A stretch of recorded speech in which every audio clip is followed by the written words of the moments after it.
welcome to Perspective. I'm one of your hosts, Neeka Anderson-Issacs. And I'm Cleo Huggins. Neeka, it's a pleasure to be working with you. Same here, Cleo. On Perspectives, on these first few programs in Perspectives, we'll be bringing you the perspectives of the Central Water and Sewage Authority and the Solid Waste Management Unit.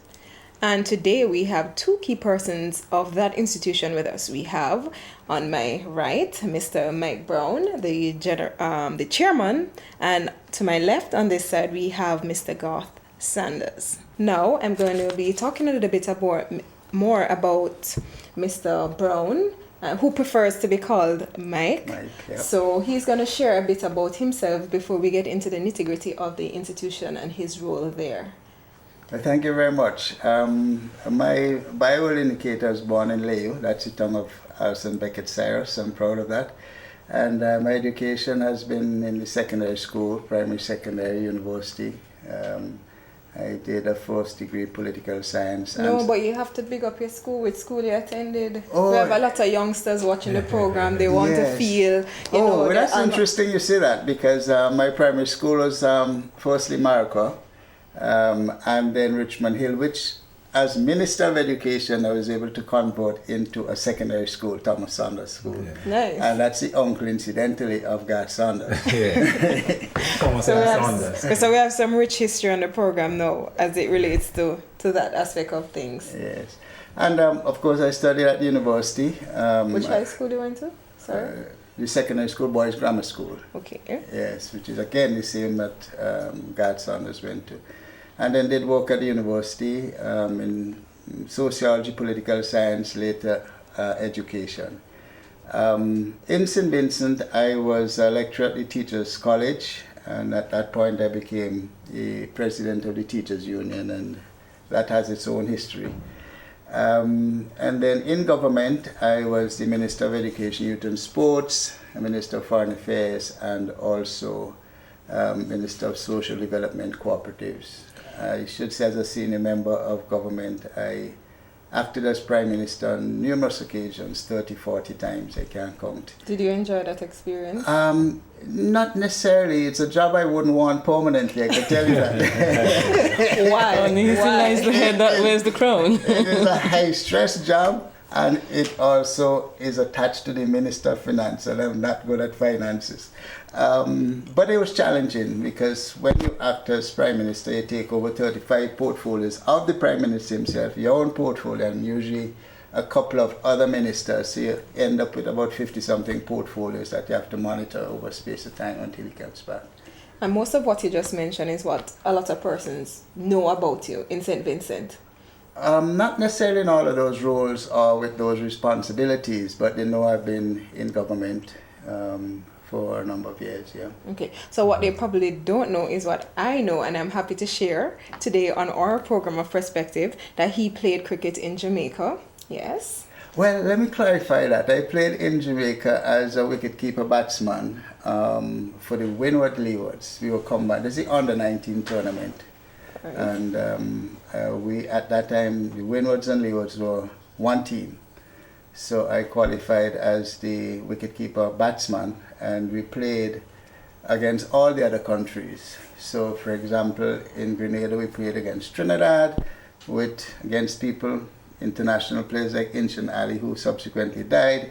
In Dominica we played against Guyana and the Kalichuran brothers, including Alvin, who went to international acclaim, and of course Jamaica.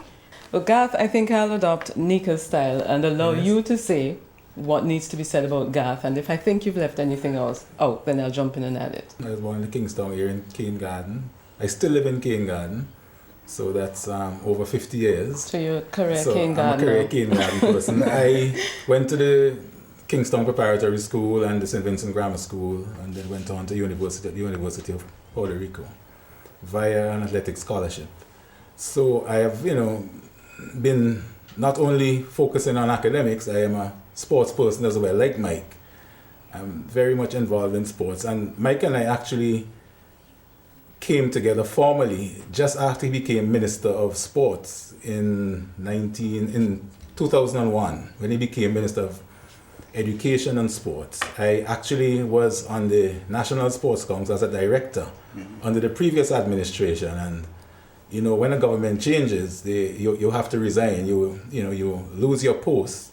But a couple of days after, Mike actually called me and said that I was on the on the council before, and he wanted me to serve as a member. And as fate would have it, he appointed me as chairman of the sports council in the very first term. So for 14 years now, I've been having a close working relationship with Mike, and it continues today. He's now my boss at the CWSA as the chairman. So from minister to chairman. So we work fairly well together, and you can see the connection with sports. We are all, Indeed. persons who are involved. I note that you spoke about your training in Puerto Rico, which is in engineering, but you didn't say anything about your subsequent training. And Mike said that he wouldn't want to wear the hat of the Prime Minister because of its financial responsibilities. Yes, yeah. But you are perhaps well suited as you have an MBA in finance. Yes, I did an MBA, and I specialize in finance at the University of West Indies and the Center for Management Development. Yes, so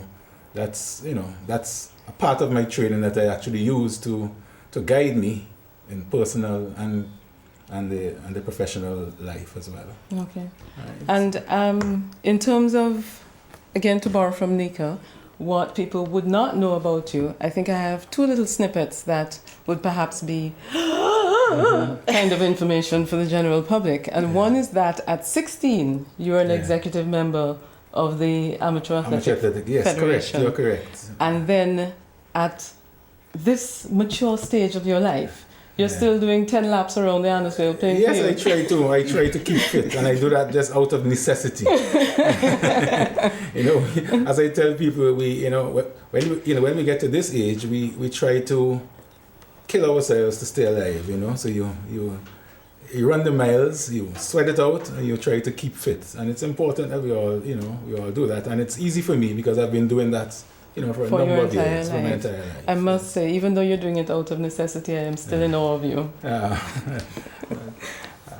I don't think it's as good as that, but Oh, that is trying to be very humble. Yes, but still inspiring. Yeah. Why don't we just ease our way into the program? Perhaps, Garth, you can tell us a little bit about the mission of the Central Water and Sewage Authority. Yes, the mission of the CWSA, and I'll abbreviate it. The CWSA is about providing the highest quality solid waste, sewage, and water supply services in an efficient and affordable manner. That's our mission.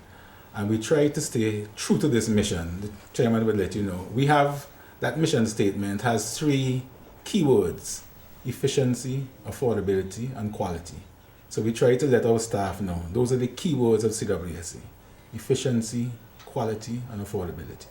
So, we try as far as possible to get that in as part of the culture of CWSA, to keep it alive among the staff members. And I think that is, that's the biggest challenge. And it's a challenge to keep it there, but I think the staff has responded quite well, over the years. And I think the Water Authority is known to be an institution that delivers quality. And obviously that delivery comes from quality staff and the efforts that they make. And management. And management management and the governance structure, the board of directors. That's true. That's why we know we'll look at the vision of the company, the vision of the CWSA, because for the mission to, be carried out, there must be a solid vision behind it which guides everybody. So we're going to ask you, Mike, to talk to us a little bit more about the vision of the CWSA.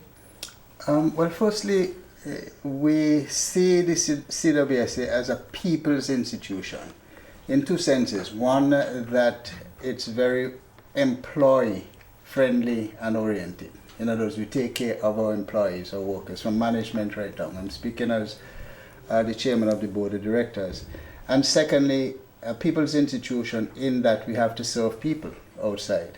And as Garth indicated, we are concerned about quality of the service, affordability, because people have to pay for the service, and efficiency, which reflects on how we operate internally, that we have to be efficient. I should say, and I know Garth will be very modest where this is concerned, that we are particularly happy that we have a manager like Garth, because he basically wears 3 hats. So we're paying him 1 salary for the price of 3 persons. He's a trained engineer, and that job requires an engineer. When I say that job, I mean CWSA requires engineers, so we're lucky to have him there. He's a top-class manager, and he's a financial expert.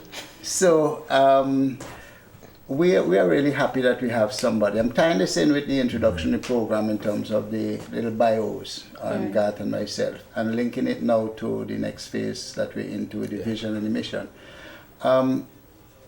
To understand the vision of CWSA, it's important for us to understand the characteristics of some organizations. There are some services which would be totally privately owned. The private sector controls. And that in some countries the water will be run by a private sector, a company, a business, or electricity as the case may be. You have some which are private public, you have some which are public, and you have some public worker controlled.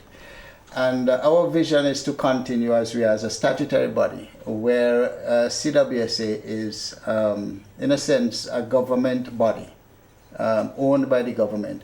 So we are not for profit. We're not we want to create a surplus, and we do create a surplus. So Garth will talk a little bit more about that. But we don't have profits that will go in the pockets of private owners. It's more about the service that you provide. The service. And I'm really happy that this company is putting the emphasis on the people, because the people are very important. So sometimes in life, we tend to value things and not people. So it is very refreshing to see that as part of the vision, which would tie into the mission of the company, is pushing the importance of the staff. That is important for them in terms of staff as well as our customers. Staff and customers, so because sometimes you focus on the customers, but it's Correct. good to see that the staff is being supported and being bigged up, in other words. And I'm very happy to have Mike as chairman, because with his trade union background, he keeps us on our toes to try to keep our staff, at the forefront, You two are so kind. So you two are very kind. The ideal bosses. The ideal bosses. All right, thank you for that. For staying with us on that segment of Perspective. We'll be right back with more.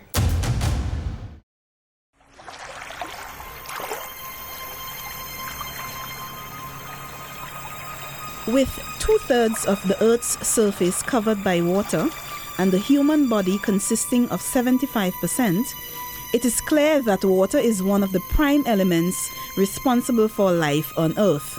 Why waste it? Start conserving water today. A message from the Central Water and Sewerage Authority.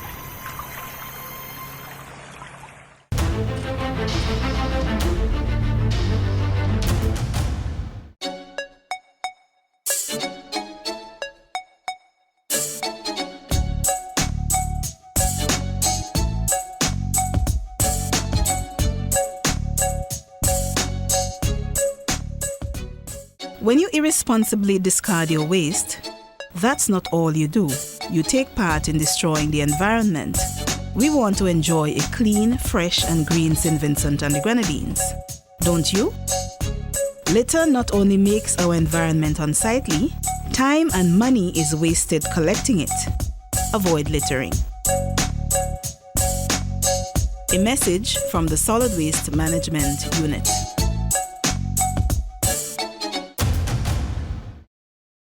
Welcome back to Perspectives. This first program of Perspectives deals with the perspectives of the Central Water and Sewerage Authority.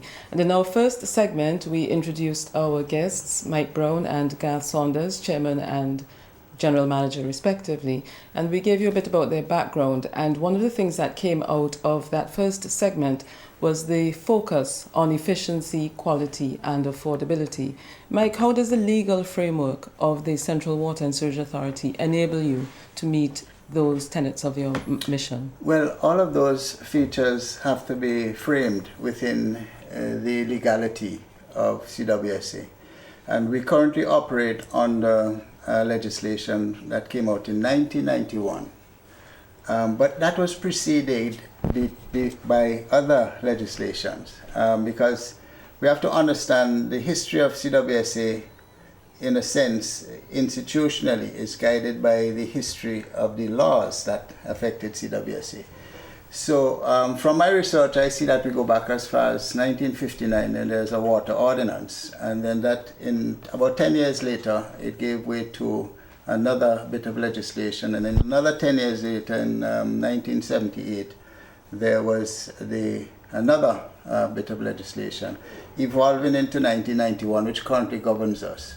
Yeah. In 2007, there were some amendments, for example, the financial year, and so on and so forth. So we must operate within the legal framework. And even though we state our vision and our mission and certain features that we'd like to see inculcated in the entire membership of the CWSA, everything has to be couched within the legality of the law that affects, guides CWSA. And the CWSA Act, as it is, it really deals with, as you know, every act is set up to govern the operations of the entity.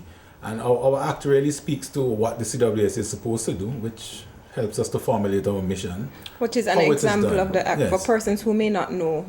It's Act number 29 of 1991, and there are accompanying regulations, and the Sewage Act is Act number 30 of 1991.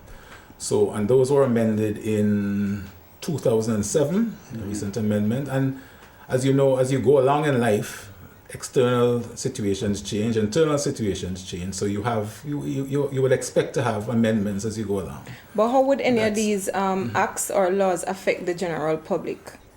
What, like watching the program and trying to understand how does this affect me? Well, the act is not really for the general public as much as it is for the persons who operate, who manage the CWSA, who are in charge of the governance. So we use that act and its regulations as a guide. For instance, there was a recent entreaty from some member of the public to question the rates and to question also the reconnection charge. And we're in 2015 now, and there's the reconnection charge of $100 that the CWSA has at present. That was instituted in 1991. At that time, the Parliament felt that that was a reasonable charge for the CWSA to incur in effecting a disconnection. So the question I ask is that why 20 odd years later, somebody can even question that charge to say it's too much, it's too high, you know? But that charge was actually instituted as part of the regulations of the CWSA. Well, I guess, Garth, in a sense, Neeka is right in terms of how the public is affected. Yes. Because that person, I heard a call the morning, and the person thought they should reduce the reconnection fee from $100 to $50, and then Garth came in and explained. But she didn't know the history of that. Yes. Well, we did hear from her again, at least not publicly. Yeah. I was about to ask the question then. You have had a water ordinance in 1959, and now you have the Act of 1991. How has the provision of services changed in terms of how the general public benefits from the CWSA services from 1959 to 2014, even though we're still governed by the 1991 Well, in 1959, which is the year I was born, the CWSA actually was under not the CWSA, Water Supply Services was under the Public Works Department, under the old British, the Communication and Works Ministry. Yeah. And I think with the advent of statehood in 1969, there had to be a change, and then we had new legislation in 1970 and the subsequent revisions. So we came out of the Public Works Department and into an autonomous, semi-autonomous body after that. And I think we gradually moved to the status where we are now. But as I mentioned, as you go along, circumstances change, the environment changes. For instance, metering came in the early 1980s. There was a decision taken by the government then in 1980 or 1981 to introduce water meters. So your regulations had to change, your act had to change. Then in 1991, sewage became a formal part of the operations. And then solid waste. And then solid waste came in 2000. So as situations change, you can expect that these regulations would For example, change. the 1978 Act, in terms of the rates, the charges, were based on, say, how many pipes you have in your house, Correct. you know, and so on and so forth, you know, Yes, toilets yes. and so. And then they shifted to the meter, Yes. and then obviously that had to change. Yeah. But the public needs to understand that the legislation indeed regulates all aspects. It determines who is the board of directors. Well, they Yes. call it board of management, and that's something I'd want us to take up with the legal affairs. Some amendments to the president, Yes, the 1991, about the employment of manager. You know, so Garth's employment is guided legislatively. We can't just go and say advertising. It's in the law. The fact that CWSA could go on your private property if there's water there, I need to make a connection. So the public needs to understand that. The rates that we charge, we can't just charge willy-nilly. You know, that is guided So legislatively. it's regulated, and it's not just a decision that the CWSA gets up in a whim and fancy and makes. Okay. Yes. One of the things about all of the legislative change and developments over the years, I think, speaks to the dynamism Right. of the organization and the fact that you are proactive and forward-looking. You look at how the environment is changing and you change your legislation to suit. It's not reactive. And that certainly gives a measure of confidence for me as a Right. user, and certainly Yeah. speaks well to your management style at the authority. Yes, and again, as the situation changes, as the conditions and regulations change, the onus is on us as CWSA to share this with the public. Hence, we find it very important and very, you know, a crucial part of our operations now is our public relations and marketing department, where we have to keep close to our customers, keep close to the public, so that they are made aware of every situation within CWSA that affects them. As you mentioned that, let's talk a little bit more about the organizational structure of the CWSA. Yeah, well, we have, within the CWSA, there are 8 departments, and I hope I'm inclusive. There's an internal audit department, there's an IT department, there Information is technology. information technology, and information and communication technology. ICT, Then there's a public relations and marketing department. You know, we have the solid waste management unit. There's a finance and accounting department. There's a customer service department, and then there's a human resource management department. So those departments take care of all of our operations. Within each department, there are sub groups and sub departments. But generally speaking, we are fairly well represented, well managed in each department, because each department manager is, you know, fully qualified and, you know, very experienced. Some of them are even more experienced than me within the CWSA, and you know, it's really speaks volumes that we can have persons from within be promoted to actually become managers eventually within the CWSA. So I'm happy to be, you know, head of such a team. And I also want to say that, you know, we have benefited as an organization from a history of sound management, sound governance over the years. And we have to, you know, pay tribute to those who have gone before us, because where we are today is not just, we didn't just arrive at this situation. We came through a lot of struggles, and I went back to the early 1980s. The decision to have meters was a critical decision. The decision to design our water supply system as it is, that is totally gravity fed, is an important aspect of our design. So the engineers who assisted us back in the 50s, 60s, 70s, you know, they helped us to have a system that is run with minimal amount of electricity. And you know, we are benefiting from that because of, you know, the low rates we charge, you know. Do we use electricity at all, Garth? We do, yes, we do electricity. We pump from our sewage system. So we pump. The sewage. So that's a, you know, that's not yes, the potable water. not the potable water. Okay. So, you know, we are guided in that. You know, we are. Mike, if I might ask, Garth spoke a lot about some of the management issues, the structure of the organization. What does the board do as the overarching body responsible for the Central Water and Sewage Authority? The board has responsibility for policy. That is to say, policy formulation and policy monitoring.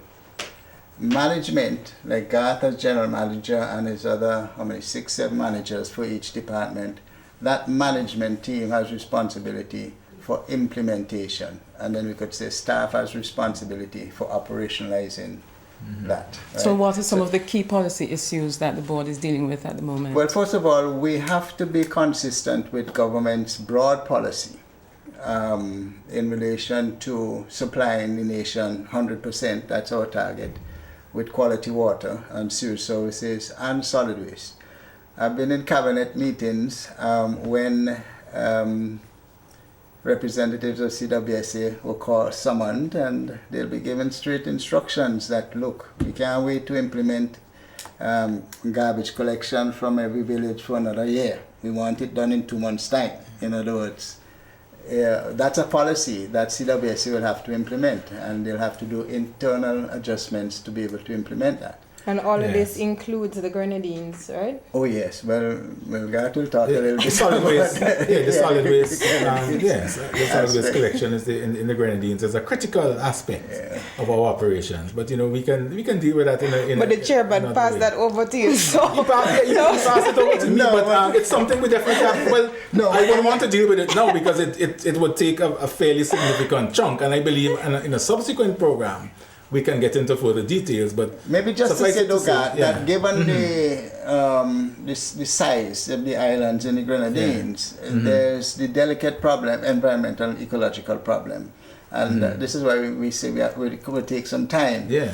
But for example, the garbage sites will fill quickly and impact on residents easily, and we're currently looking at one in Union Island. Well, all of them, but one in Union Island to get a new space. But it is a complex thing because there are some financial ramifications to that too that we won't want to touch. So even given the successes, the current successes, there's still that thorn in the side of the authority in terms of dealing with the Grenadines issues. Yeah, but you're dealing with. This program is Perspectives, and we're dealing with the perspectives of the CWSA and the Solid Waste Management Unit. We'll be back after this. During the dry season, we at the Central Water and Sewage Authority urge you to conserve water. Remember, there are many ways to save water, and they all start with you. Clean vegetables in a stopped sink or in a pot, rather than letting the faucet run. This water can be reused to water plants. Wash only full loads in your washing machines. When washing your vehicle, use a bucket. Showering for a maximum of 4 minutes saves 1,000 gallons of water a month. Save water, save money. A message from the Central Water and Sewage Authority.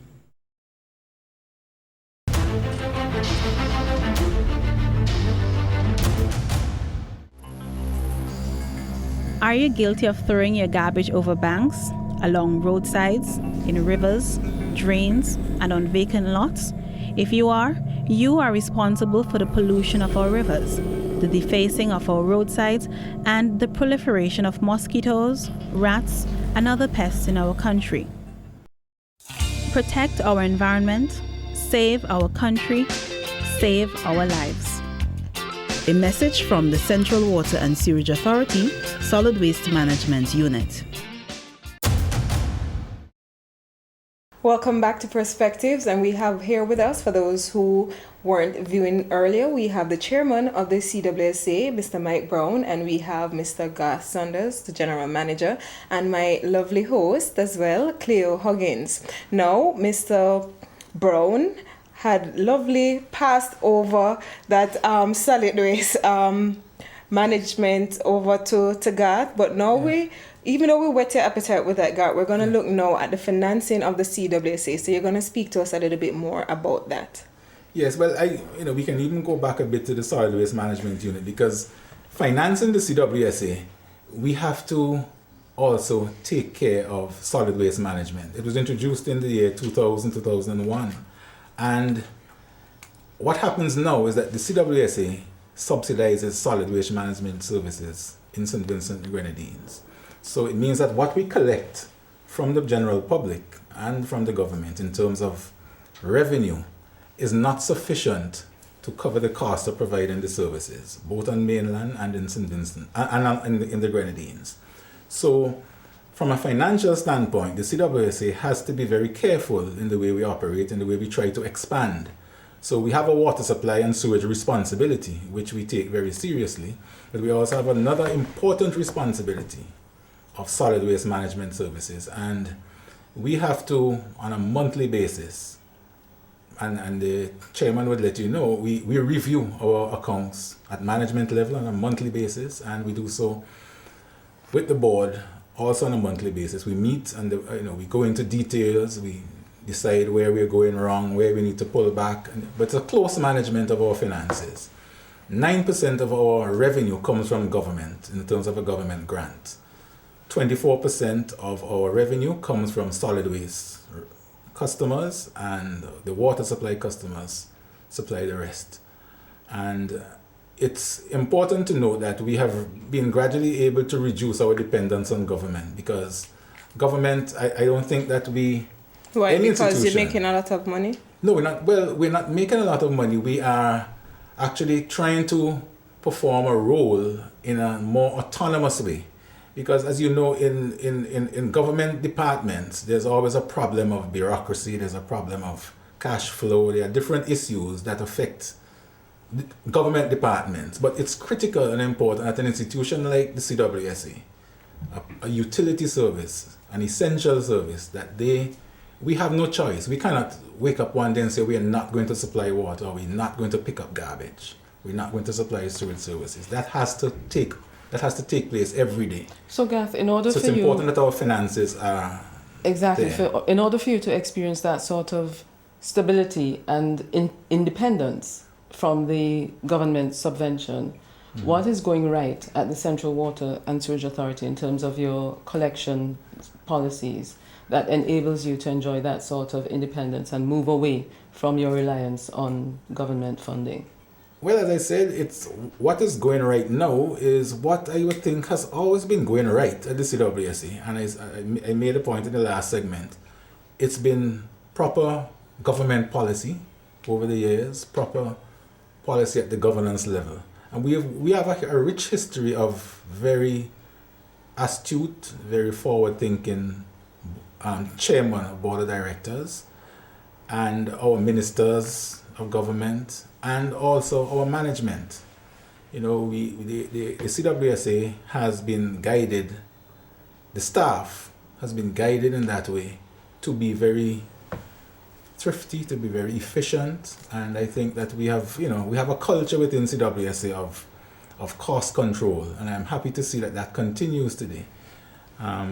So it is not that we are being charged exorbitant fees not in at order all, to not ensure... at all. As a matter of fact, I am one of the advocates, Mike, for a public utilities board. I don't think we should be going to cabinet to get approval. We should have a public utilities board that addresses telephone, that comes in, VINLEC, correct. water, You come into CWSA and you said, let me see your books, let me see how you're operating, let me examine your minutes, let me see if the manager is making too much money, if the engineer is making too much money, how are you, So that when we... Gas the fairness. No, I'm serious. So when you come for a rate increase, there should be no question, because we are constrained. We have rising costs. And this information cannot be accessed by the public? Yes, our audited financial statements are available. They're gazetted. And they're lodged in Parliament. And they're lodged in Parliament. So each member of Parliament has a copy of it. But it's important to realize that we do not want to. We have a commitment to affordability. I don't think the public should rely on us alone to determine our rates. And they shouldn't rely on the government because the government owns us. There should be an independent body who determines, who comes to say, and I challenge anyone, whenever we have to raise our rates, come to the CWSA and sit down with me and tell me where I'm going wrong, where we are going wrong, where the institution can do better, and then we'll do it. But I think it's important to note, well, from my standpoint, I think the starting point of the issue of finances in CWSA must be the design, the mega macro design of the water system. God said earlier that it's a gravity fed. I recall some time ago, Garth, when you and I had a meeting with the Prime Minister, Minister of Finance, to talk water authority, he had mentioned that in a particular country, that the water authority in that country owed the electricity company something like $12 million for the year, because they had to pump water.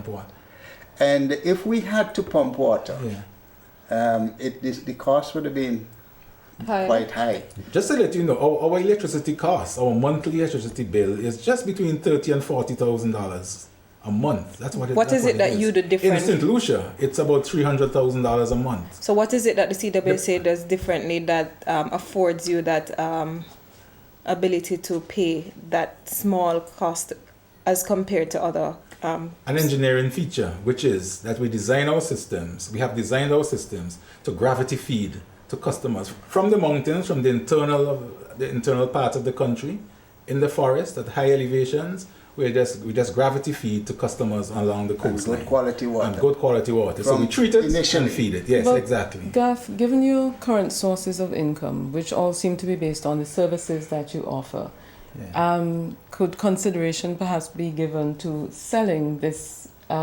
technology to other countries that perhaps could use something like that to their benefit? Dominica, St. Lucia, countries with similar terrain to ours. Dominica does a fair bit of gravity feeding as well. So they have that. But again, the technology would be limited. I think we are fortunate in the sense that we can benefit from that because of the about 80, between 70 and 80% of our country is really mountainous.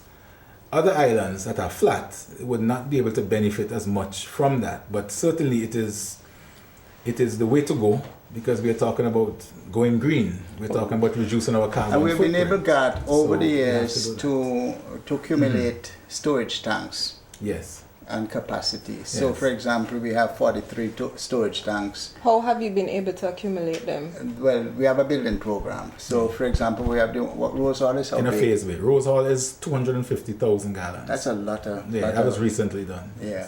So that's to be commissioned. So Rose Hall would be the 43rd, because from the list I'd seen is 42. It didn't have Hermitage. Hermitage, yeah. And we have storage capacity now for about 5.5 million gallons. Yeah. So It's a gradual improvement of But what storage. about the use of like solar energy to assist in cutting electricity costs? Would that be beneficial to you guys? That obviously is a challenge, but it's being used now in the Grenadines.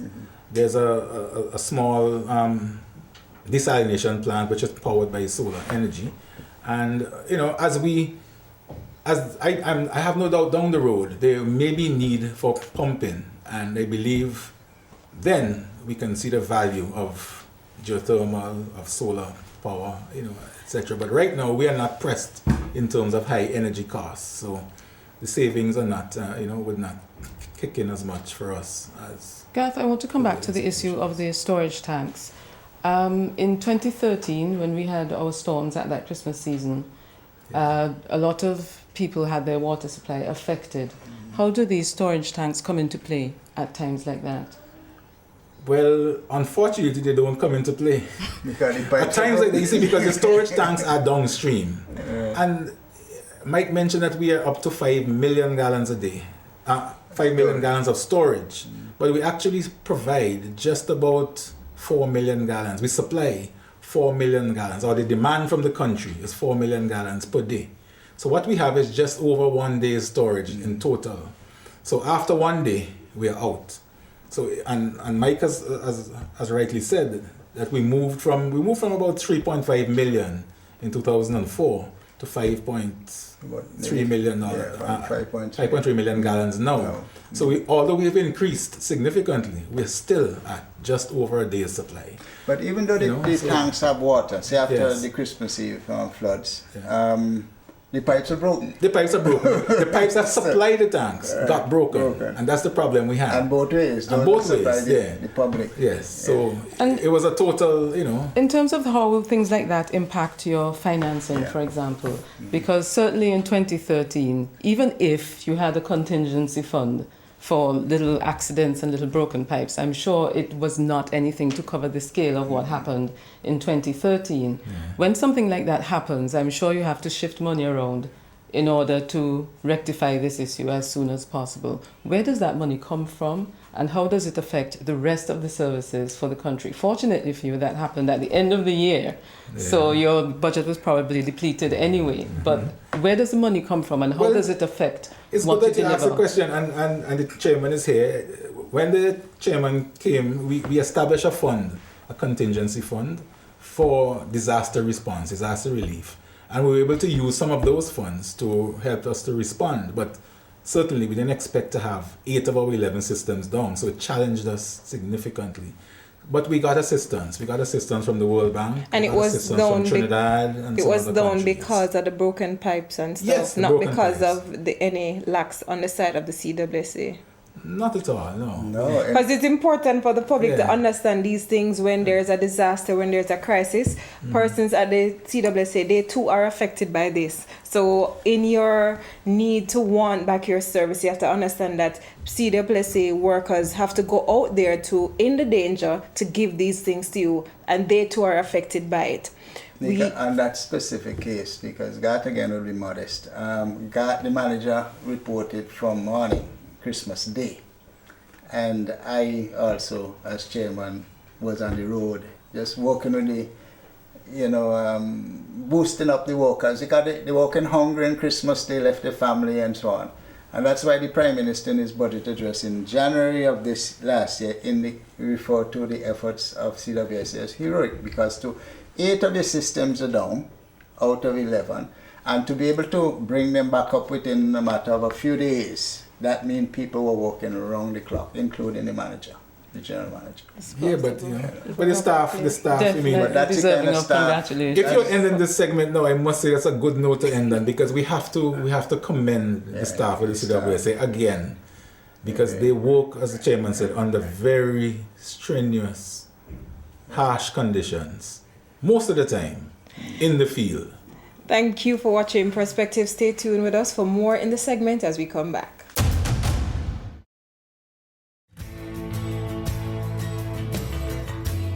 The business of waste management has never been a prestigious job. People in this field must have a deep appreciation of their country. They're not only improving the beauty, but They're helping to preserve life. You can help. Remember to always practice the 4 R's: recover, reuse, reduce, and recycle waste. a message from the Central Water and Sewerage Authority, Solid Waste Management Unit.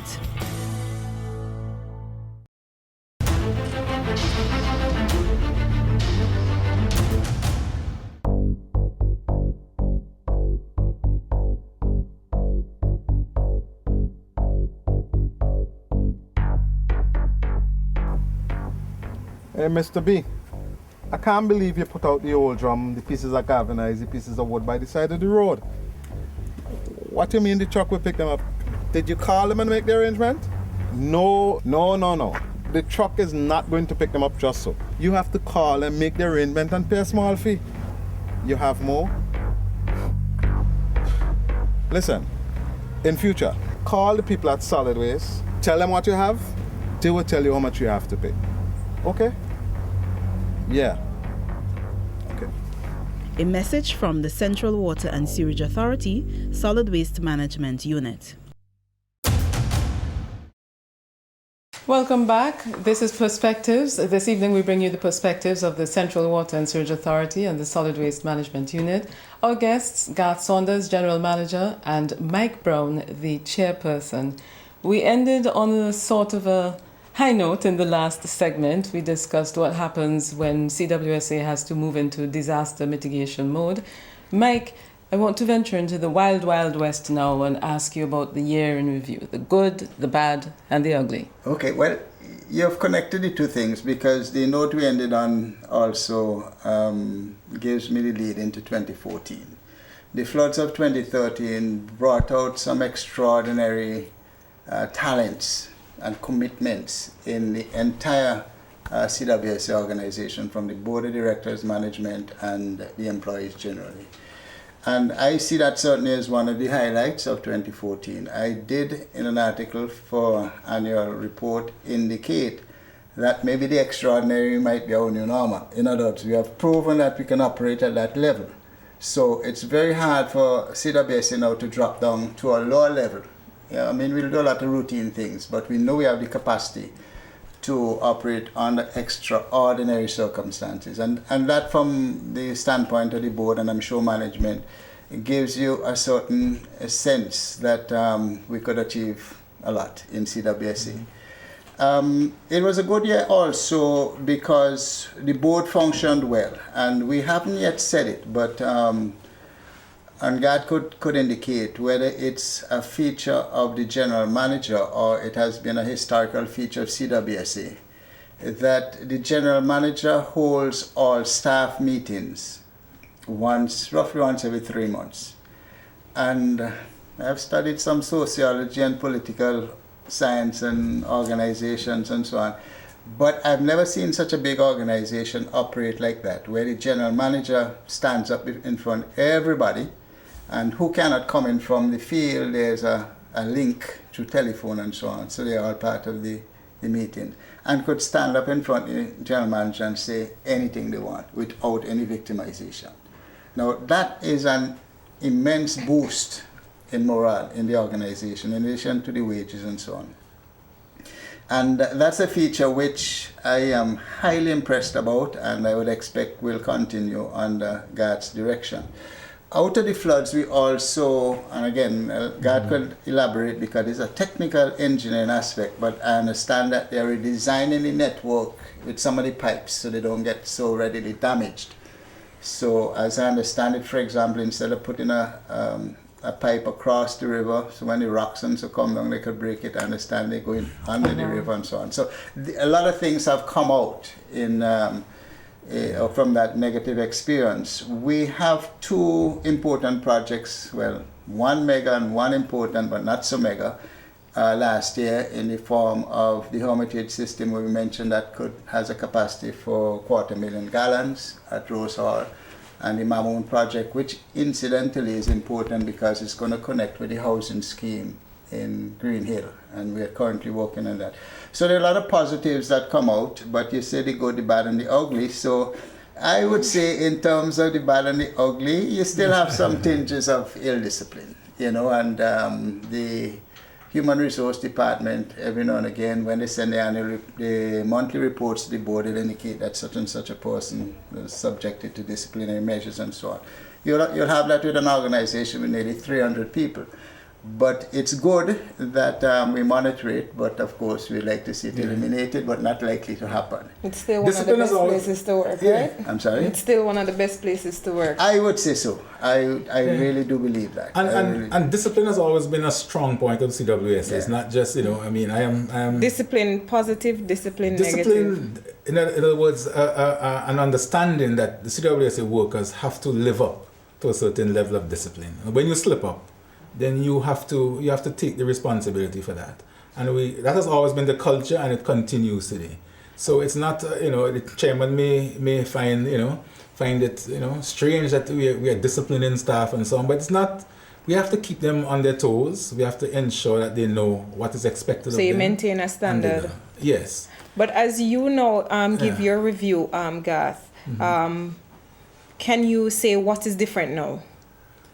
Well, as you know, I worked at the CWSA. Yes. I worked at the CWSA previously as a senior engineer back in the early 90s, the late 80s, early 90s. And what I see different today within the CWSA is that we are fortunate in a sense now that we have the technological age, so that we no longer have to rely on VHF radios for communication between vehicles and across different districts. There are phones, there are cell phones now. We can send messages, we can send photographs of problems in the field.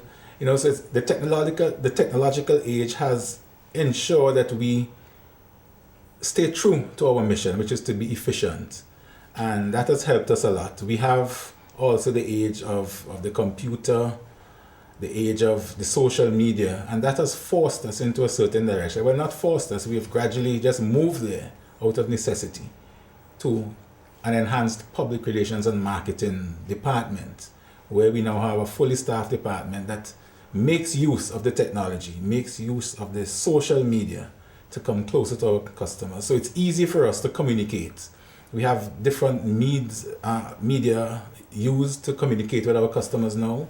It's the radio, it's the television, it's the cell phone, it's the social media. So it's across the board. So we have to be able to respond and to leverage that technology. So that department assists us in providing quality customer service. I think that's a key point, Garth. It's not just that the technology is available, but that the Central Water and Sewage Authority is willing to use it Correct. to ensure that its functions are carried out efficiently Yeah. and are as widespread as possible. Yeah. And Mike alluded to the point, at our quarterly staff meetings, we have out districts in the Grenadines, Georgetown, and the Leeward side. We can patch them into our meetings. So we have staff meetings, quarterly staff meetings, and we use it as a training ground. We can train our staff. We go through different sections of our training policy, the union agreement, so staff are informed and educated at those meetings, as well as having the opportunity to raise issues that concern them. And we're happy to have the chairman who likes to come to these meetings because he's an educator. So we feel good impressing him. As you have been as well. Yes. What about training and stuff for staff?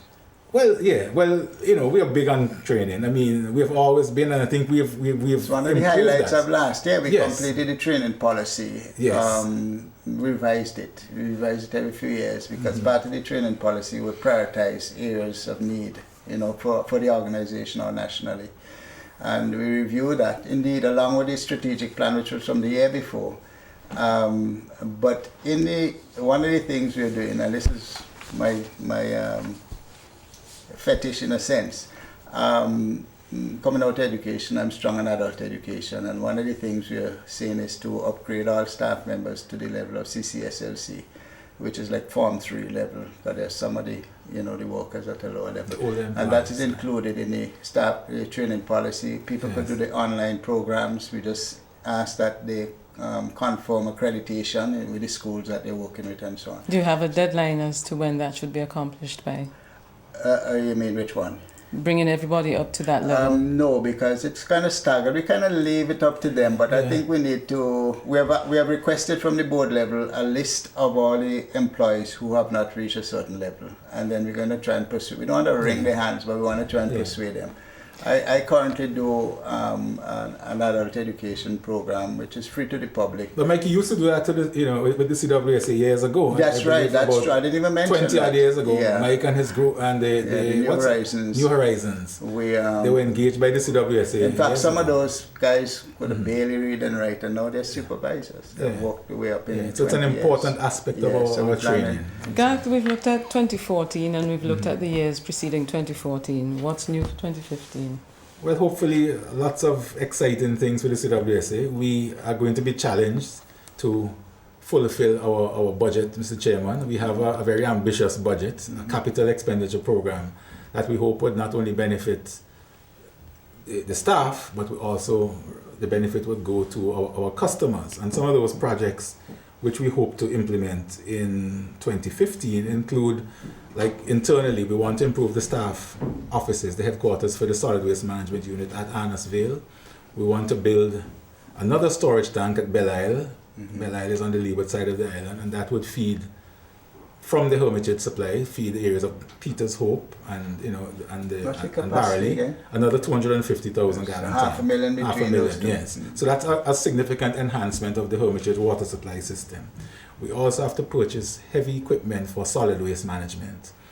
Maybe between $3 and $4 million will be spent on replacement equipment. Because in 2000, when we took over, when we accepted the responsibility for solid waste management, we got a grant of equipment. Equipment was gifted to the CWSA, to the government of St. Vincent through to the OECS waste management project. That equipment now has come to a point where we have to replace it.